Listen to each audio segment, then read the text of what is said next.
Ala fai mai Samoa le atinu pele le Taeao fou. O maia, se o tātou Tapuaiga i le atua. O e whalangolango i le alii, e whapeo le maunga o siona i lātou. E le whanga e tia, ai tu mau e whavavau. O le tatalo mo le anganga po ia, tātou wifo ma tatalo i le atua. Le atua pa iae lo mātou tamā e whaavavau. Le atua lava lau fio le o lo soifua ma e soifua pea lava pea. O lau fio le pongai o le ola ma le malosi o lo watunuu. Ua mawhai ai o no mātou toi ala whai mai whanunga le leo le ni Taeao fou. A wasa whaata o tolo watunuu i tō whanga mamoenga o le pongi sā ua mawai. Pita ilo mātou tua wa e toi whawhangu i mātou ilo wa lofa tu noa. Le nei wa mātou wala wha iai le fia male manuia. Ia vi ia ma wha manuina le suafa mamalu o la o fio. Ua potolo wa tunu e ana i le tāpua inga i nei Taeao i o mātou loto. Se i o mātou mamoli i le tāpua inga i te tau i la o fio. Ai pangala wa lea lo mātou tua. Ua na o se tāpua inga e whaia fua. Pe au noa ma le mawhtanga lilo ma lo wanganga pa ia. Ua mātou te talo lea li e whesoa soani mai. A wina mai alo wanganga pa ia e tai ma tau tu olua ilo mātou vai whalanganga. Mātou te whai aile nei tāpua inga i le awa e tatau ai. Ina ia amata ma wha iwina i le wha sili ina o lo vi inga e whavavau. Ua mātou te talo e ala lava ia Yesu ke risolo mātou o li i malo mātou whaola. Amene. O le whaitawina o awhionga pa ia le atua. Tusi filifilia mo le ne yaso e tusai mal whaasinonga a le tusi whaitawaso le kālesia. Ua maua mai lea i le whiangainga fau. Tusi a Paulo le kālesia kolose, lona mta upo e wha. O te whaitawina mai le fwai upo e lua, se ia whaangata mai li fwoi upo e ono. Kolose o lona mta upo e wha, e whaitawina mai li fwoi upo e lua, whaangata mai li fwoi upo e ono. Whaafafonga ia, o awhionga pa ia alo tātou atua. Ia o tau whina whinau i li tatalo, ia mata ala i lea mea ma le whaaftai. I nā tatalo ia mo i mātou foi. Ina ia whaavanoa mai e le atua se whaituto o le upu mo i mātou. E tau tala atuai, i le mea lilo e winga i a ke riso. Ona o lea foi ua nono tia ai tau. Ina ia o whaailoa atuai, whaapei ona tatau ona o tau tala atuai. Ia sa vavali ma le poto i e uitua, ma whaonga ina e o tau aso e le lei o langa. Ia le au noa o a autou upu ma le alofa. Ia whaamai i le masima. Ia i loa e autou o na whai whaatatau se tali i tangata taito tasi uma. Whaamanuia mai le atua e ala la tātou whaitau ma le whalongolongo i nisi o ana whionga paia. Ia whaamanino atili mai pēe lo na nganga. Upu ana whionga pe ona whaitau ma whaalongolongo iai. Ia tūmau i le atua lo na vi inga e whaavavau. Amene. O le launga i le suafa mamalu o le atua le tamā. Le alo ma le anganga pa ia. Amene. Ua maua le matua le launga ma le tusi na whaitauina mai le whiangainga fau. Tusi o kolose o lona mata upu e whaa. Ua o filifilia le fua upu e lua ma le tolu.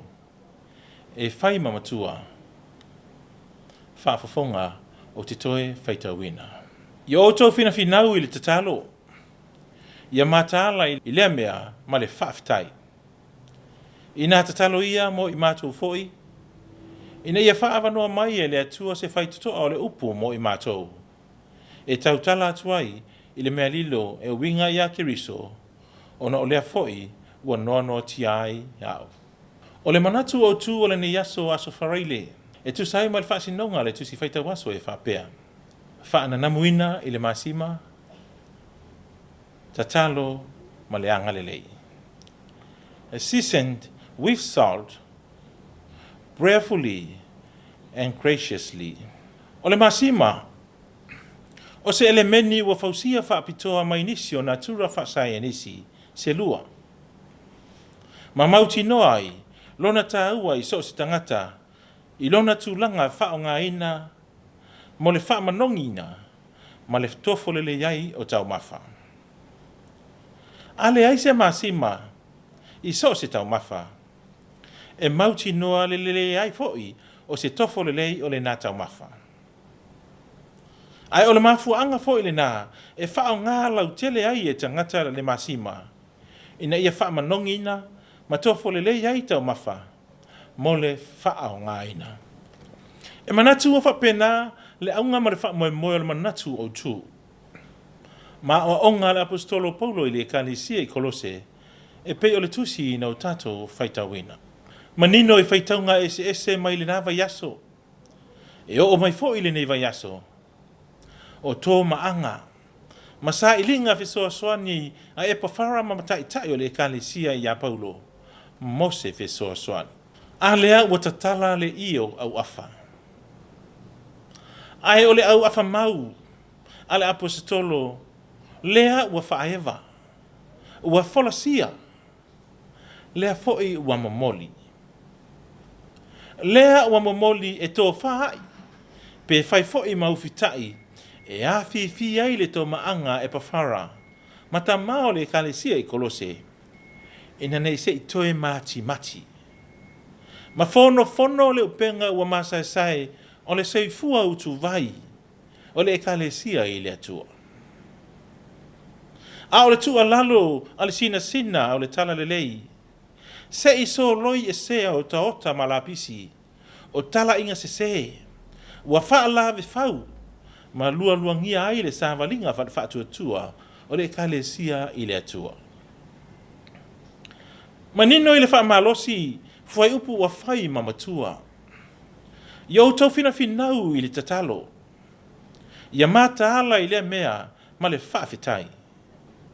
Ina tatalo ia mo I mātou foi. Ina ia whaava noa mai e le atua se whaitutoa o le upu mo I mātou. E tautala atuai le mea lilo e winga I hake riso. Ona o lea foi wa nono atia a ia. O le tatalo. O le masima lea sa whaana namu ina ai le so tanga valalata o le apostolo malona atua. Le malo si anga o so tanga.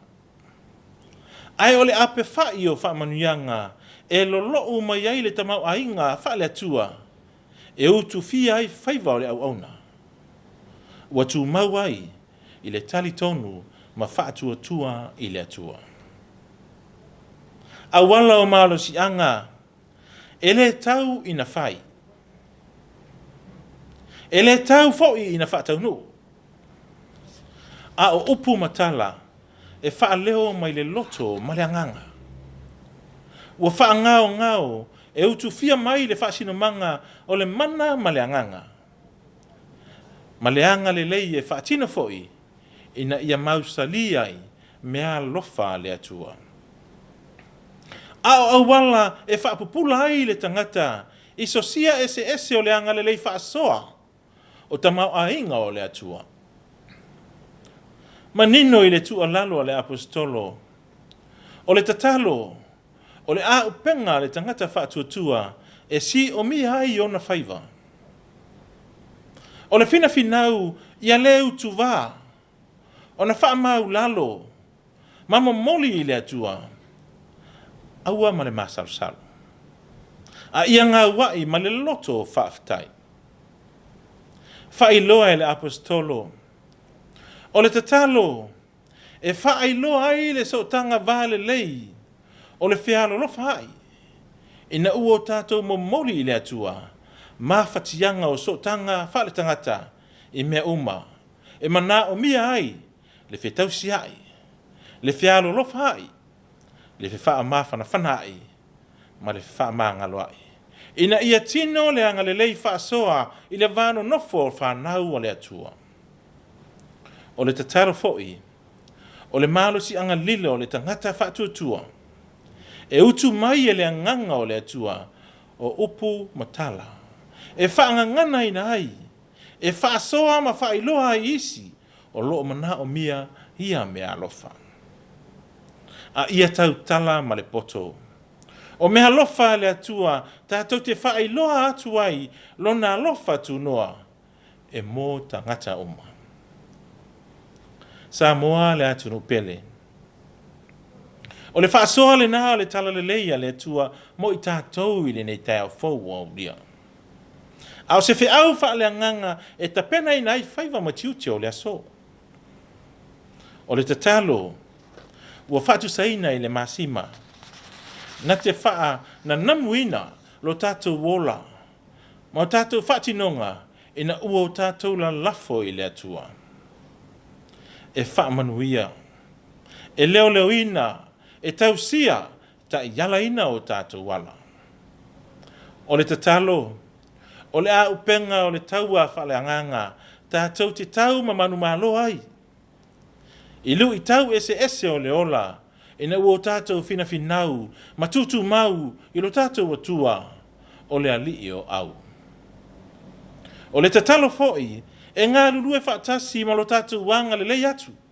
O fua nā o le so tanga vala lata o le tangata, e whaavai a Yesu Keriso, o le ao le kalesia, o le ou le kalesia, o lo o tātou tāpuai ma tautu ai.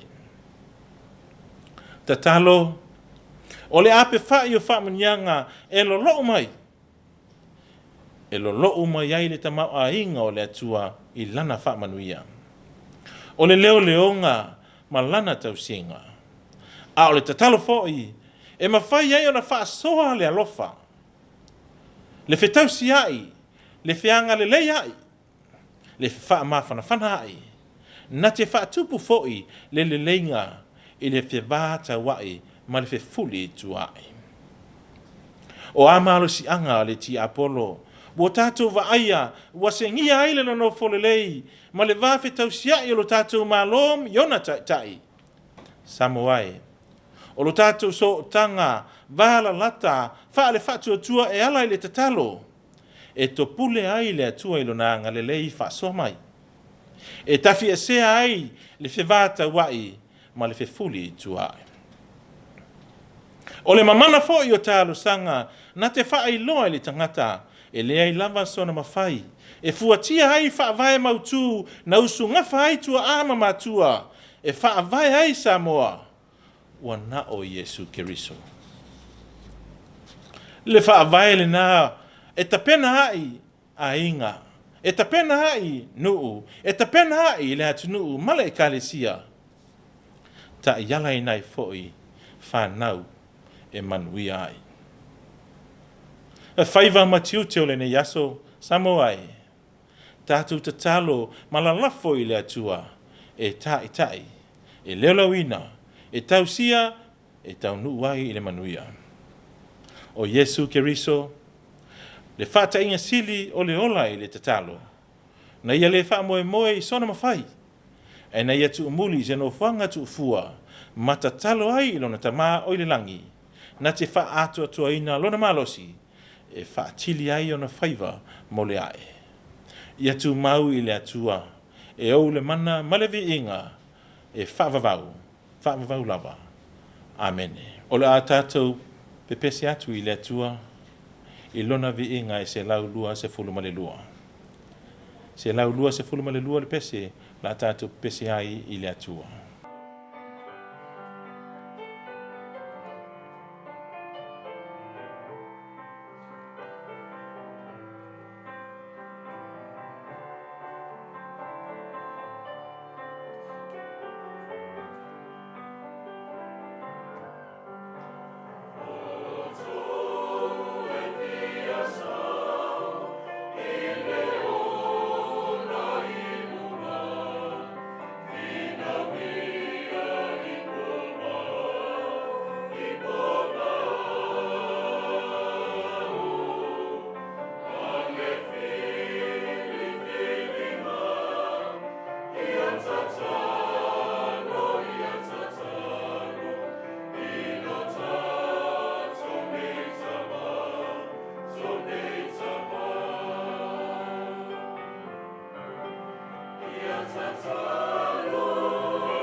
tātou whaasangatu ia tātou tālu sanga. O le te talo o le whaaftai, whaatue senga. Ma momoli atu nisi o tātou mana o ile atua. Tātou wifo matatalo ile atua. E pa ia, e mamalu, e sili e se lava la ua fio lo mātou tupu. O ile langi ma le nei lalolangi, ma laloifo le lalolangi. Awa o la ua fio mai lava i le amatanga. O le alefa ma le omeka. Se yo atu i le ngātaanga. O la ua fio, o le atua foa na whaia mea umalava. I le mata i saupoto o la ua fio. Awana e fetalai o na iai lava lea. Na whaia fo i le tangata i le whaatusa pa ia o la ua fio. Ma le wha moe ina ia avea le tangata ma tausi mea o lau foa mamana.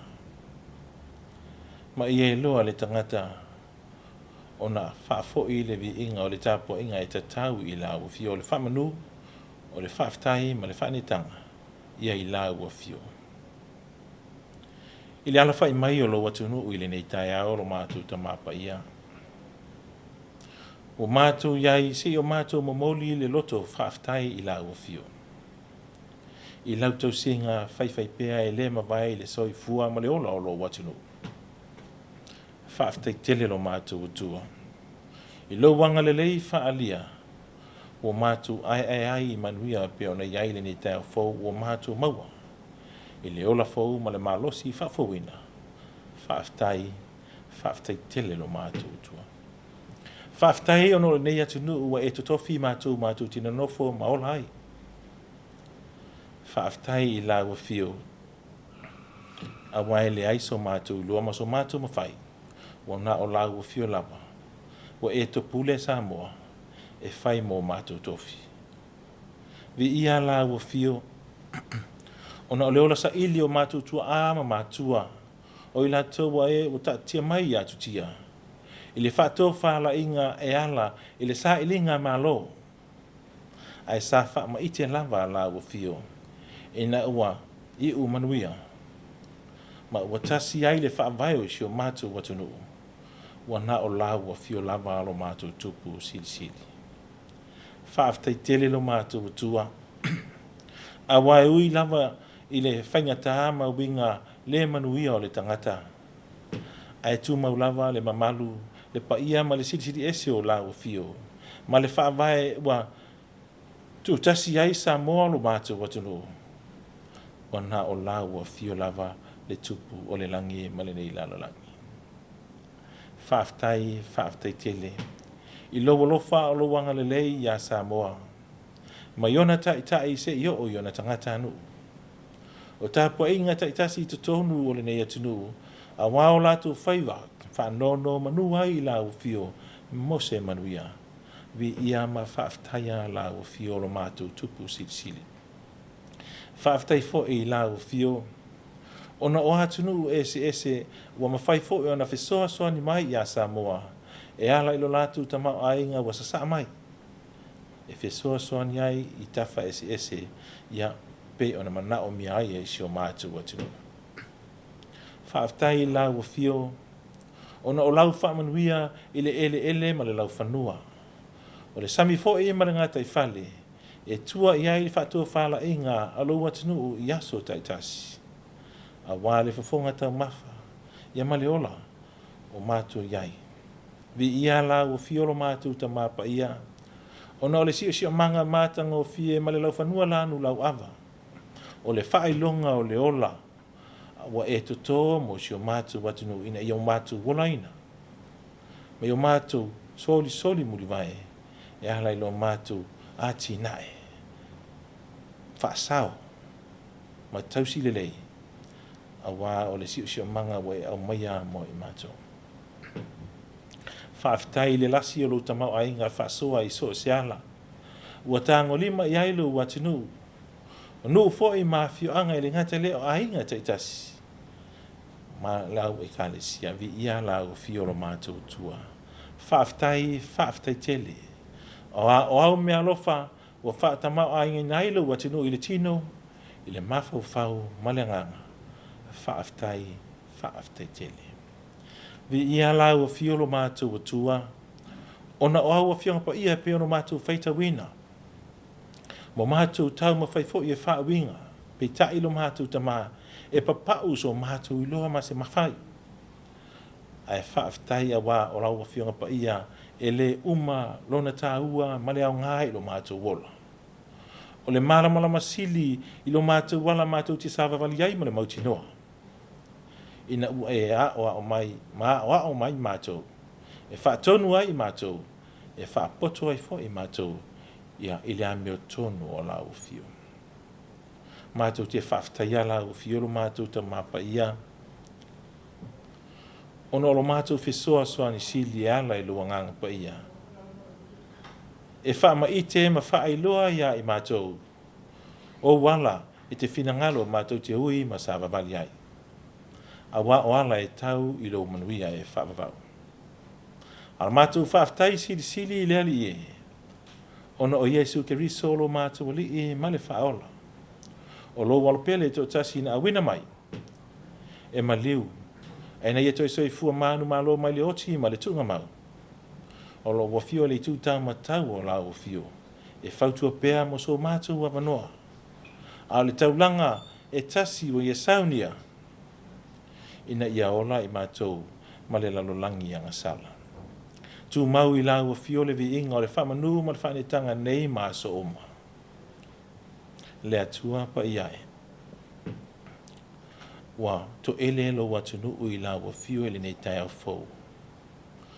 Malo mātou loto whanau nau i lau o fio. Tau tino i lau o fio. O Samoa lava o se ate nuu e mativa i le ola ina o lau o fio. O i mātou lava o tangata anga sala. O mātou se ma sala ma o ese pea mai lau o fio.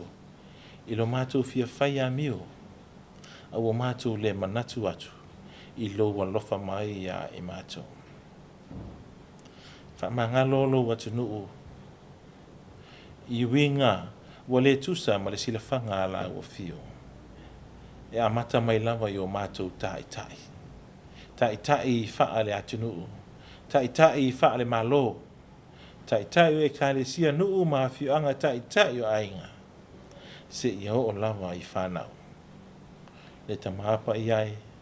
O mātou tatalo ma le loto ma walalo. Se e alofa ngia le fonga alo watu nuu i le nei Taeao. Whamangalo i mātou. Na ita pena ina foi. Le lalolangi mātanga o fie ma le sio manga. Ma tuwina iai le tangata. E pei foi o la whanua lanu lau awa o Samoa.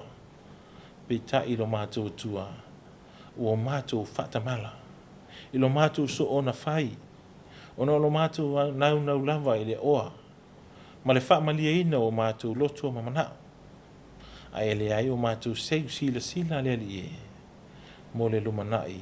Manuia o tupulanga e tutupu ai. O mātou te talo le ali e. E whaamangalo lo watinu. Ili so ona tapule. O le sio manga ma le fuafuanga. Na e whaia mo i mātou. E tonu lava i mātou i o mātou manatu. Le tamapa iae. O le ala fo i lea. O le femisa ai ma le fitawa iai. O le fefuli tia ai ia malele maua se nanofo le lehi i le bātangata. A wa le whaavaea o mātou manatu i lau fio. Ina ua mātou manatu i fo lava o i mātou lava o sili atu i lo isi o mātou uso a tangata. O mātou tatalo le tamapa ia se e alofa whamangalo sio watunu o Samoa. Whamangalo le Tapuaiga lo watunu i le nei Taeao. A ua mātou tatalo lava lea li ie i le toto Yesu ke risolo mātou li i ma le whaola. E sau ina i le palapalama le ele e leo lo watunu. E mama ngalo ai Samoa. I leo sila whangaati a lau fio. A o mai pea lo wanganga lo mātou tua. Ina ia mawhai lo watunu o na fuli tua mai le leanga. Mau e se mai leanga sala. Ai fo I atu I lau fio I le whaia o lo fina ngalo. Le atua whaafafonga ta talo e o lau fio lama e mani ai mana onga lo watino I mea lele uma. Ua mātou ta talo ai lo mātou atua matu watu I lau fio Samoa. Se e alofangia lo mātou atua ia iai au whaamiyanga I lunga o lo watino.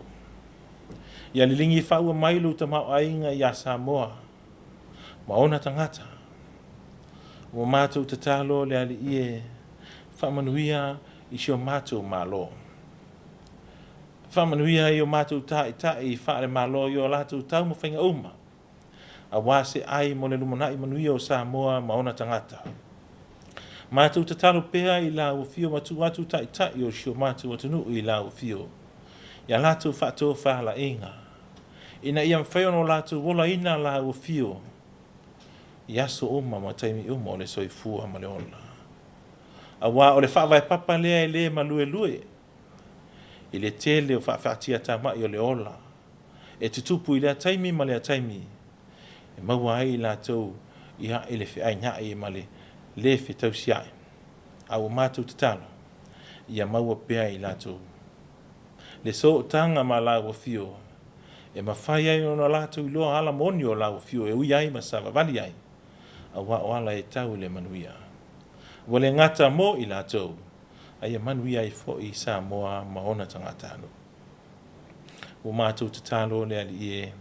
Por kalame e wha wau alo malo. A wā se lumana I manuia o Samoa maona tangata. O mātou tua tu pea I la o fio. Ta iala ina pelu lava nganga I manuia ai mea oma. O mātou te talo fo I lo mātou te mapa ia. Ianga le leila o fio. Ia ma fesoa soani atu fo ia tu nu o whapea. Ia ona hanga le lei mai ia Samoa. E ala ese lo lātou te mau ainga wa sa mai. Whaamanuia ina ai Samoa maona tangata. Ia whapea foi ona whaamanuia atu ia I la o fio. Ua mātou te talo le ali e se e alofangia le tau mawhainga o sio mātou atunu. I lona ati nai. Ia ai mai se fo I lona sio manga. I le wamatua ma le ngata I whale. O le vani monimo. Ua mātou te talo le ali e ia iai au whamanianga. Alofangia fo ia whati nonga ese alo atunu. Ai mai se o mātou malo mona tai. Ina ia tau manuia fuafuanga oma. Mo se lumana I manuia o Samoa mauna tangata. O mātou te talo angalelei. E o mātou tai whaale kalesia. A mai se por kalame wha wau a walawa. Se lumana I manuia o lau I kalesia. Iona whi aua ngā luenga le nei tausanga. Ia angalelei la o fio ma fesoa soan. Mātou te talo pea mo la au whai ngā luenga. O au na fola. Ina ia maua pea lo lātou loto te tele. E finau ai I mea lelei. Ia mai se ai. Ia se manuia whaale nganga o lau whanau. O lo watunu o mauna tangata. Mātou te talo leari e. Ia mana pea le tau alanga. O le whiau mana ngā luenga la ua fio e ala I le tana lelei. Ma ia tele pea ni a nganga e maua. Mo la ua fio malo fina ngalo. Mātou te talo alofangia. Le soifua no ia mātou tua ama mātou matutua I sio mātou matunu. Ia ngalelei matau sia I lo lava alofa tunoa. Ma whaamanuia la o fio. Ia I lātou foi o whaata o tolia. Ia I te tonu o ainga. Mai se foi o maota. O whale mai taitasi. Ia mau I lātou foi o si ngasi atu. Ia tunu e mamao. Ono toa tu ngai le soifua ma le ola. O mātou te talo leta mapa ia e whaamanuia la o fio. O mātou te talo lea li ie. Alofangia pulenga li I mawhaipule te tonu o mātou nu o mawhioanga. Ia avea pea I lātou mataimua. O le whiau o le tala lelei te tonu o nu o mawhioanga. Ina ia maua e awhioanga ma nu o malalafanga. Ia oni nu o e ola mātatau I la o fio. Ua mātou te talo leari e ia iai au whaamnianga. I te le maano anuai, malam whaafatia ta mai ia o le ola, ai mai se foi, o le tele o whala au whaasaina, o o lo ua whapea o na lo fia hai lau whanua o Samoa, ma whaina ai o na tūpulanga lalwawa, o mātou tatalo lea li e, se e alofangia, ma tafi e sea ia mala, ia mai leola tau ma whai o lau whanau. E lea I lava se malosi o I le tūla fono. E lea I foi se malosi o le tangata, a wana o no mātou tatalo matu watu I lau fio se e alofangia.